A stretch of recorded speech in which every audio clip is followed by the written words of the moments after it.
I'm bringing you something big today. A quiet move brewing in the trenches. A cap-savvy path that protects Jared Goff without mortgaging the future.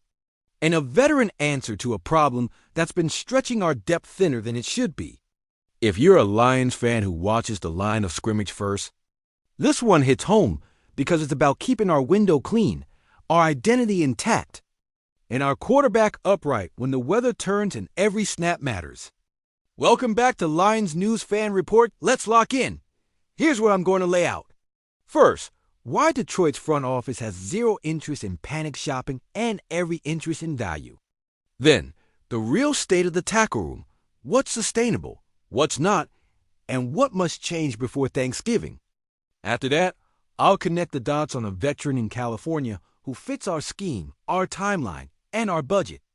I'll show you the cost range, the role, and how this move threads the needle alongside future extensions for a Dan Hutchinson, John McGibbs, Brian Branch, Jack Campbell, and Sam Laporta. Stick with me to the end, because that's where I'll tell you the name and the framework I'm hearing. Let's start with the problem.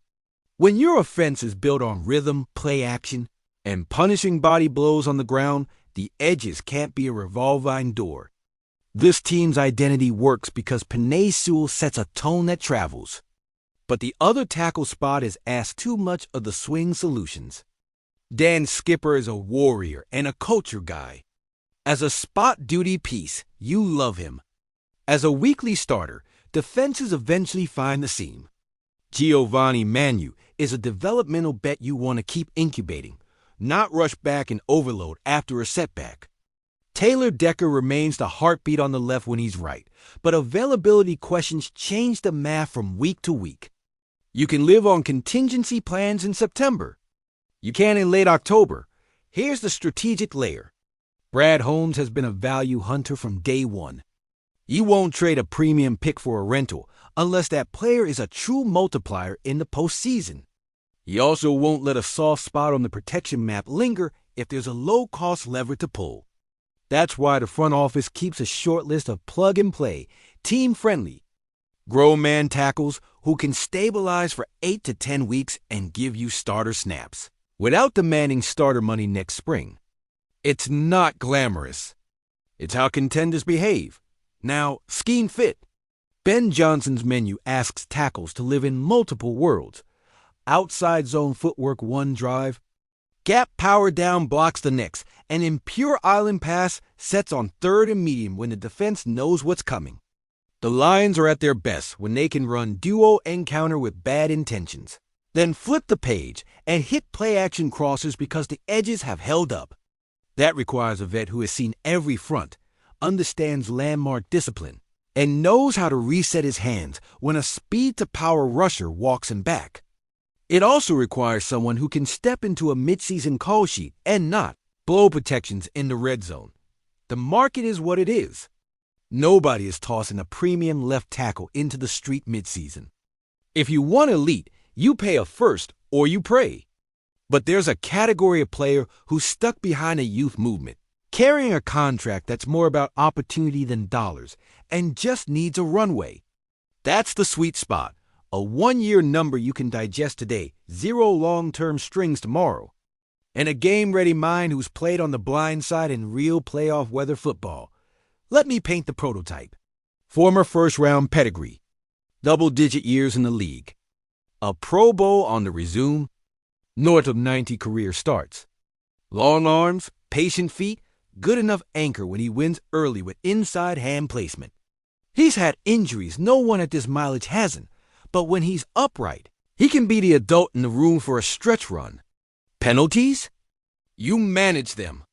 The benefit is stabilizing the pocket depth and letting Goff hit the back foot without hitching dot. Why not just ride it out? Because the cost curve makes it silly not to explore. Day 3 capital in 2026 is the equivalent of a coin flip on a roster spot 2 springs from now. You trade that for certainty in November and you sleep fine. You keep your second and third round ammunition for impact positions and future cap flexibility. That, by the way, is how you extend your core and keep your contention. Runway wide. Here's how the role would look the minute he walks in the building. If Taylor Decker is available and humming, this veteran is your immediate swing with starter equity-eligible tight end looks. Heavy packages, short yardage hammer sets on the left.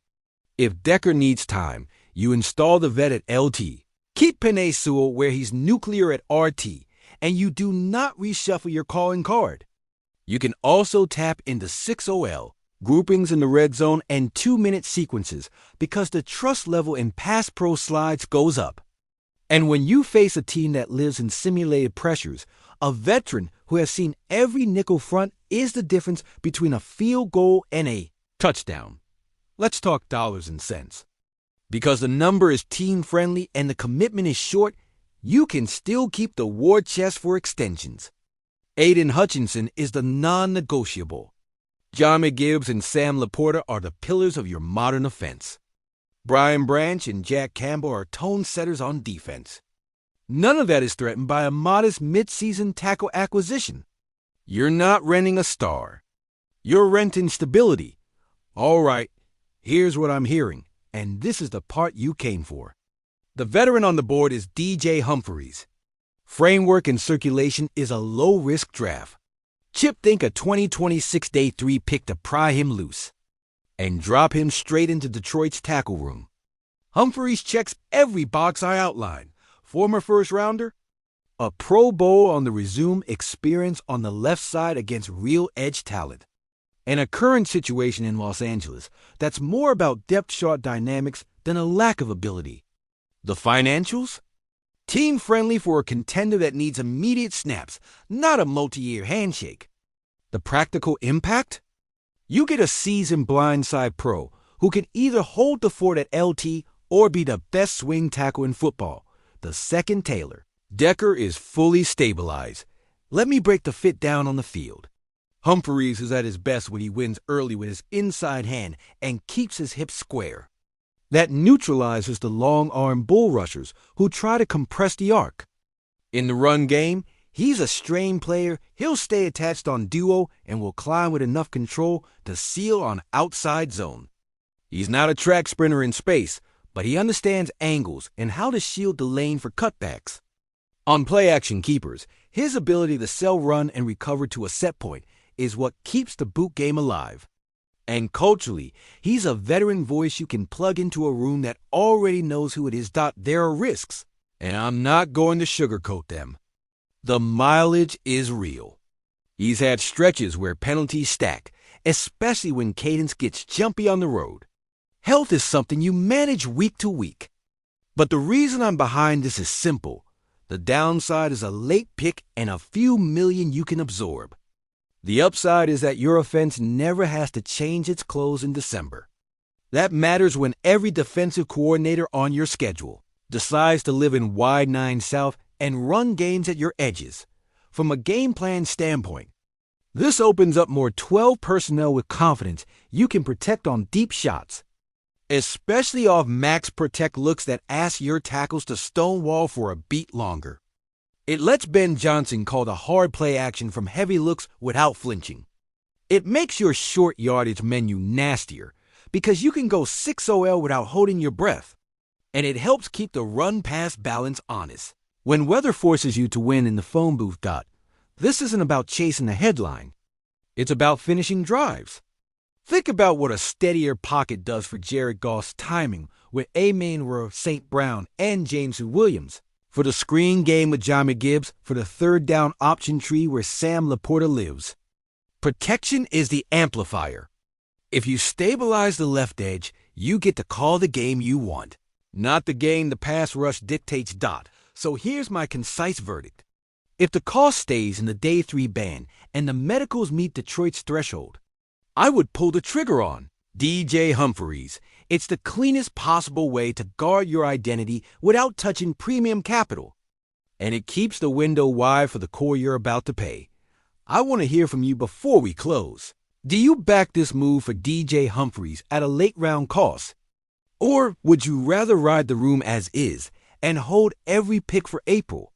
Tell me how you see the tackle rotation once everyone is healthy, and whether you deploy him as an immediate LT stopgap or the top swing in football. Drop your take below, and let's build the smartest plan in this fan-based. Final thought. Straight and professional. Detroit protecting Jared Goff with a low-risk bet on DJ Humphries is the kind of marginal gain that becomes a major difference in January. I'm on board conditional on price, health, and role clarity. If you're with me, hit the comments, subscribe to Lions News Fan Report, and keep your alerts on. I'll bring you the next update the moment the needle moves, with the same detail, the same honesty, and the same focus on what wins football games in Detroit.